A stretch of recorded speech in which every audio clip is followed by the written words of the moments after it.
Welcome back, folks. Good to be here with you today on Financial Issues. Hey, I have a special guest joining me on the program this morning. I've got Michael Austin. Now, Michael is of the National Center for Public Policy. Our friends over there, we so appreciate the work that the National Center does in encouraging the free market and freedom in general for Americans. Michael serves as the Project 2021 member. He's a free market economic consultant, president of the Knowledge and Decisions Economic Economic Consulting, and he's also a professor of economics on with me this morning. Michael, I appreciate you joining me so much today. Thanks for taking time out of your busy day. Well, thanks for having me. Really appreciate being here. Yes, sir. You're very welcome. Let's begin here. Last week, we saw national debt reaching, unfortunately, a rather inglorious record, Michael, $37 trillion. Yay, as we all say.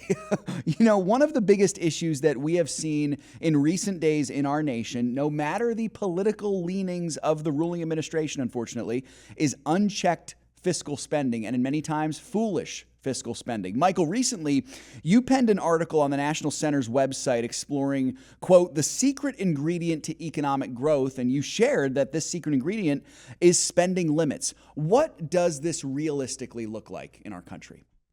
Well, thank you very much. Let me kind of start off saying that America grows when prices are stable, when budgets are honest, when people are free to trade. And so highlighting exactly what you talked about. Federal debt has grown about 37 trillion. I think the latest CBO numbers had the most recent deficit now maybe about almost $2 trillion. And then if you look at the economy, while it's resilient, it's also mixed. We had great GDP growth of 3%, unemployment rate of 4.2, inflation is at 2%. And yet, when you look under the hood, when you see things like manufacturing, it's not growing as fast as we would like. It doesn't really have the underpinnings of a very strong economy. And I think largely that has to do with federal government still being in the way for many opportunities of progress for many families and businesses out there. So when I talk about the secret ingredient to economic growth, what I'm really talking about is how do we get government to grow, or excuse me, to go out of the way in order for the private sector to grow. And maybe that means that we have to implement a sort of spending limit, not some arbitrary, take a hatchet to the leg type spending limit, but a spending limit tied to economic growth. When the US economy grows, allow government to grow. But when the US economy is not, government always will make sure that it keeps itself back. It's a secret ingredient that I believe you want to make sure that the federal government never grows faster than the private economy. And so, Michael, how does this come about? Does it start from the top? Is it going to start with the president, or does it start at the grassroots, or is it somewhere in between? Well, I think the best answer for that is probably both, right? You Yeah, can yeah. most certainly have President Donald Trump institute a type of executive limit through an executive order, or of course you can get a groundswell of folks telling their elected congressmen and senators that they need to institute that type of spending limit. But clearly, when you want government to change, you need both a top and a bottom up approach to do so. And I think it most certainly can be done. One of the best reasons why is you can see it here at the state level. There are many states across the US that are actually tinkering with this type of plan, finding ways that they can institute a limit on spending in order to make sure that state government doesn't grow faster than the private sector. And if it can be done at the states, then it's only a matter of time that we can see that happen at the federal level as well. Mm.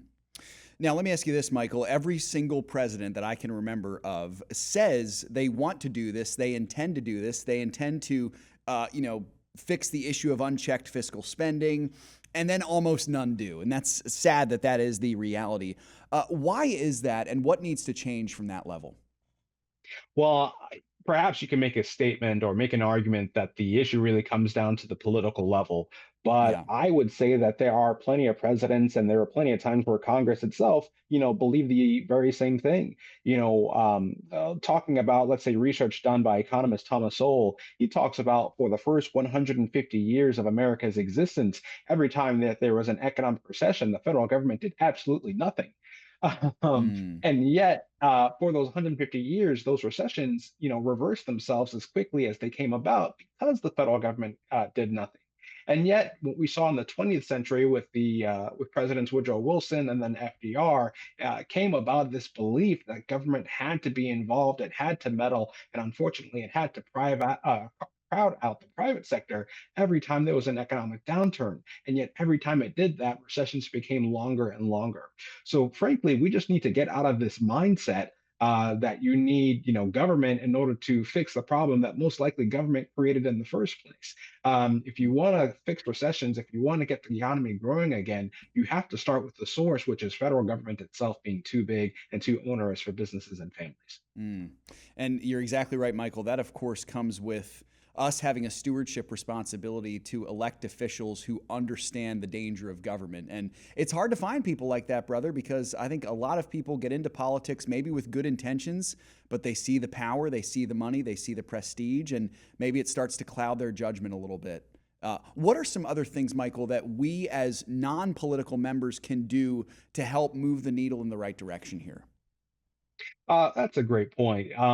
One thing I would say is work with the government that's closest to you, right? Yeah. Sometimes it could be difficult to get your congressman to hear your particular email or your senator, but you as an individual have immense control at your local level, at your state level.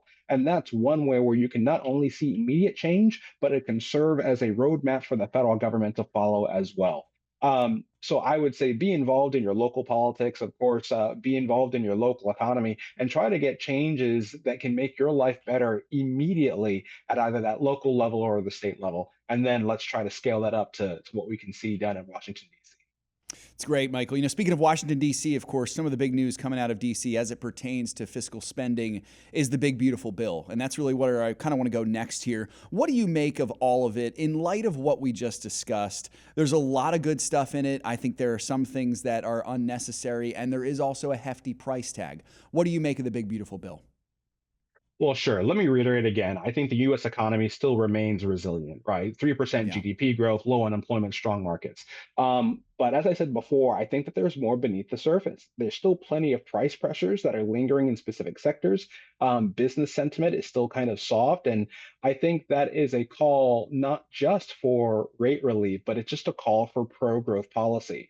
And so when we talk about the one big beautiful bill, the one couple of great things I like in that bill is the massive deregulation it's doing. Not only that, but it's also creating a relatively smaller federal footprint. Yeah, there's not much in terms of spending restraint, but I still think it's a step in the right direction. Opening markets, unleashing productivity, reducing pressures on the Federal Reserve to solve problems, by monetary policy alone. There's a lot of good things here. Obviously, the fact that it made permanent the Tax Cuts and Jobs Act was also immense. You're talking about, let's say, folks here in Kansas City saving about 25 to almost $3,000 a household just by keeping those tax cuts permanent. Yeah. Those are also a good thing. Now that that has passed, what we need to see is rescission, and we need to see a more pared back federal government. Now that we got great tax policy and good regulatory policy in, now we need to make sure that we check the last bastion of federal government growth, which is its unchecked spending. Mm. And Michael, in your estimation, if you had the president's ear right now, how would you advise him to do that? What does Trump need to do to achieve that goal? Well, what I would say is do as much as you can under the executive level and get Congress to codify it, right? So the president has immense authority to scale back a lot of discretionary spending, but it's not going to be permanent. As soon as he leaves office, the next president, whether it's a Democrat or maybe even another Republican, could just institute those spending back in. So whatever has to be done, it has to be done with the approval of Congress as well. Not only that, but I would also advise them that while we're seeing great GDP growth, while the stock market is at record highs, there is still a lot of underlying productivity issues, particularly in manufacturing. And frankly, I would ask him to, double check and recheck, if not revise, what he's been doing on tariffs. The fact of the matter is that tariffs are still a tax on the American people, and a lot of manufacturing, whether they know it or not, are sourcing materials from overseas. And whether you raise prices overseas or whether they're forced to look at domestic producers, they're going to be seeing price hikes nonetheless. The latest PPI index unfortunately showed that. So if he really wants to get manufacturing growing again, he has to find ways to lower prices across the board. And unfortunately, what we're seeing in terms of his tariff policy is doing the exact opposite. Mm.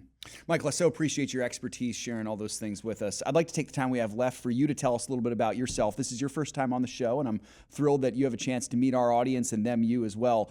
We're familiar with the National Center, but not as much with Project 2020 with Project 21.